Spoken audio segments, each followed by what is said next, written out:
of Brian and Michelle. Can I just thank you for coming out today, all of you. As I said, it's not really my place, but thank you for coming out today.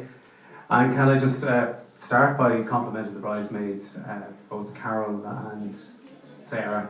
Didn't they look fantastic today? Yeah.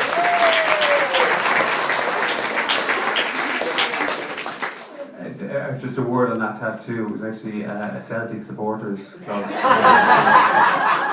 I'm reliably informed.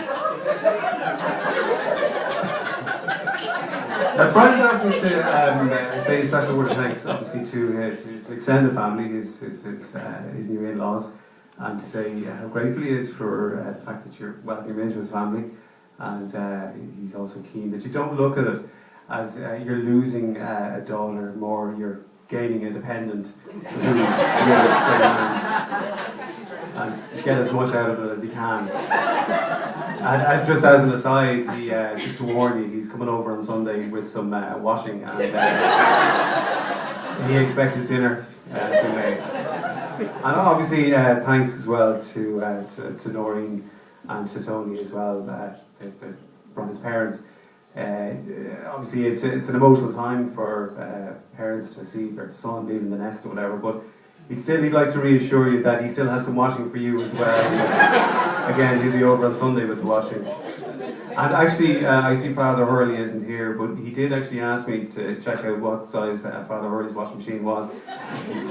But we'll have to leave that another day. All right, and finally, thanks to my own fellow groomsmen, to Rob and to Peter,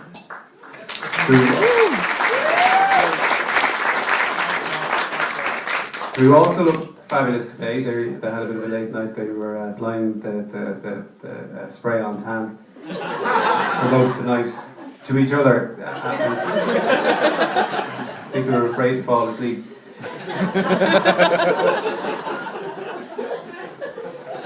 And then I'd just like to tell you a little bit about Brian now. And obviously, there are a lot of people in the room who know Brian well, and they have been introduced in the last little while through Michelle, and they might not know as much as we know ourselves.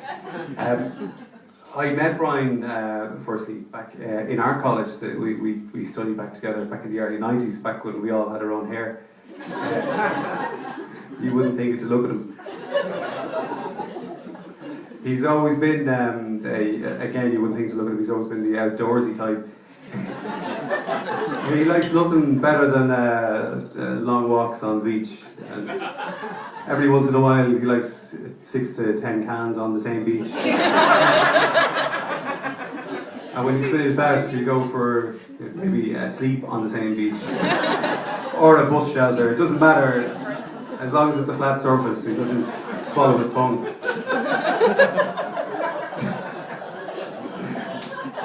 And I don't know now, some of you might not know as well, that Brian is actually, he works for Foss. And I don't know, are there any Foss employees in the room? No, okay.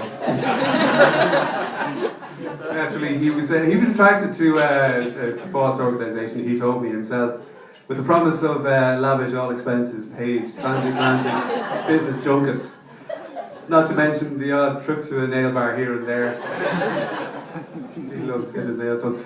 But sadly, I would say in recent years, the gravy train, the Foss gravy train, has lost a few of its first-class carriages, as well as at least one fat controller.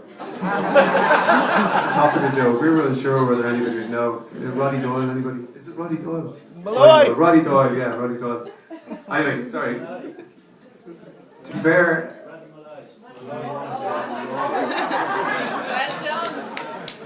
see, I said that, and nobody knows who Roddy Doyle is. Roddy Doyle is the author, isn't he? Yeah. Alright. I should be embarrassed, but I'm not, because I didn't write that line.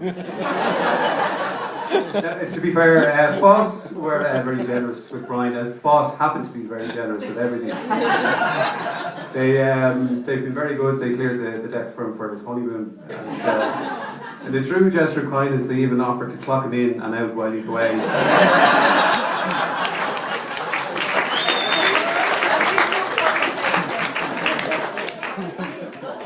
Any of Brian's friends and some of his enemies will tell you that he's a very generous spirit, he's a very genuine friend, very loyal.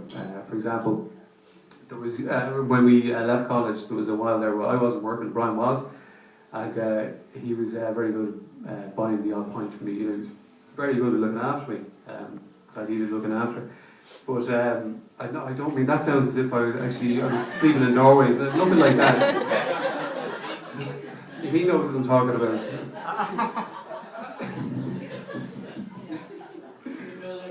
And, his generosity knew no bounds. All I had to do was to wear the village people outfit that he likes. He'd dance around the pole or a lamppost once or twice, but I had to work for those points. But they did wonders for my confidence and obviously my ties as well, as I'm sure you know. So it was some time ago now that myself and Brian were having a quiet pint, and he confided in me that he had found the woman of his dreams, the woman that he was going to marry. I was just removing the policeman's helmet at the time. He said he found the woman of his dreams, the woman he was going to marry, and immediately alarm bells went off in my head because knowing Brian, I knew for a fact that BB Baskin wasn't in the country anymore.